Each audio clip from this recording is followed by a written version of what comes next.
a brilliant young woman walks out of her home with a duffel bag and vanishes into the night. No calls, no sightings, just a train ticket to New York and silence. Her Facebook account pings from a laundromat. Her phone is suddenly deactivated, and the storage unit she visited hours after disappearing. It held only an empty cell phone box and a locked laptop. Diagnosed with schizophrenia, Katherine Arias needed help. But when her family got sick with COVID, she got scared and disappeared. It's been nearly 3 years. No witnesses, no answers. Just a heartbroken mother and a chilling digital trail that ends in the shadows of New York City. Who is hiding Katherine Arias? Or is she hiding herself? Let's take a deep dive into the mystifying case of Katherine Arias.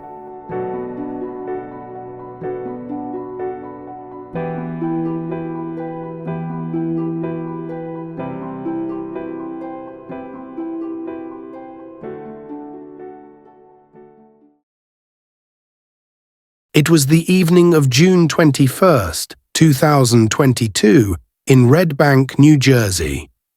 Katherine, or Kathy as her family called her, left home around 8 p.m., carrying a blue duffel bag. Her mother, Carmen Villa-Gomez, thought nothing of it at the time.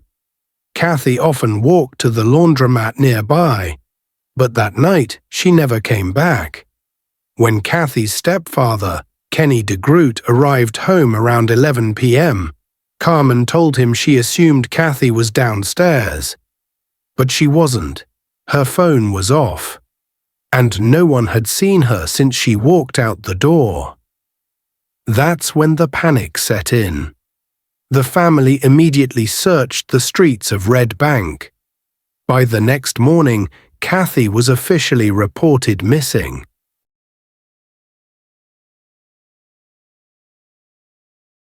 Kathy's story is not just one of disappearance, it's also a story of mental illness.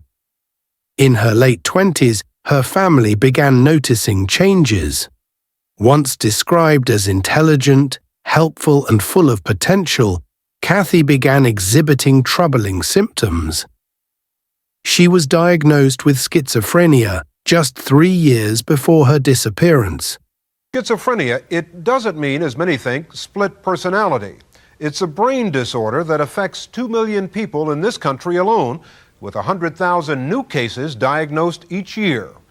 It begins almost always during late adolescence or early adulthood, leaving many of its victims almost completely out of touch with reality. Despite her family's efforts, Kathy struggled to accept her diagnosis and often refused help.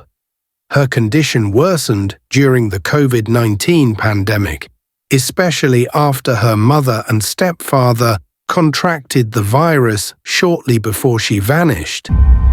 Kathy didn't take her medication with her when she left, a detail that makes her disappearance all the more dangerous and heartbreaking.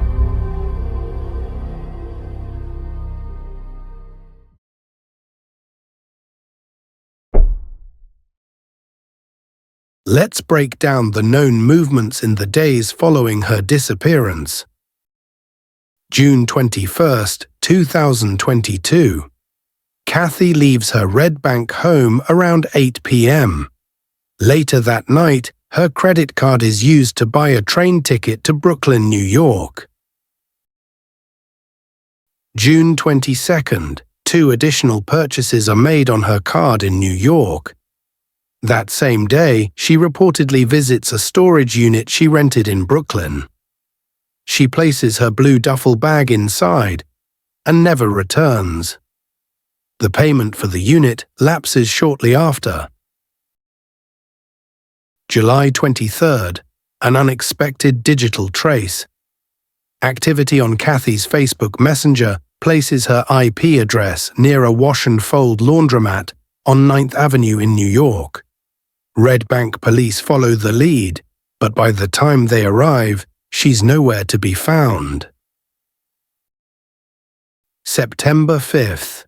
The VoIP phone Kathy used is deactivated.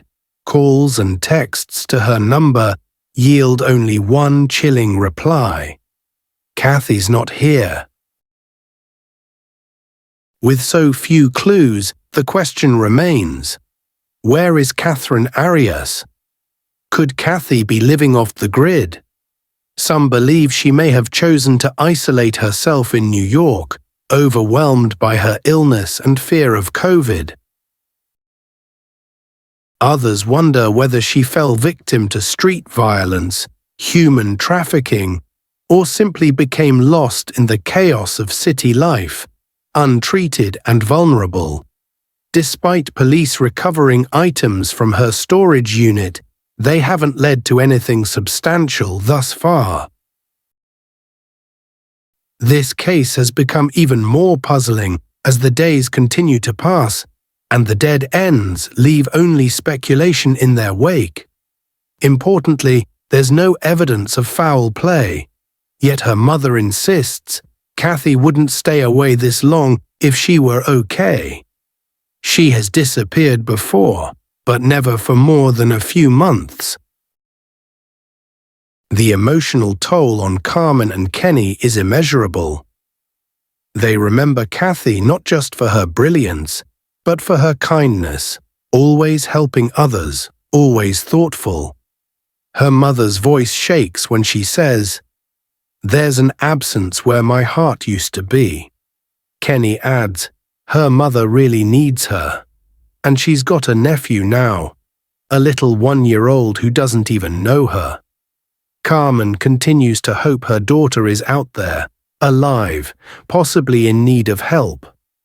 But hope doesn't cancel out pain, and silence is the loudest wound of all.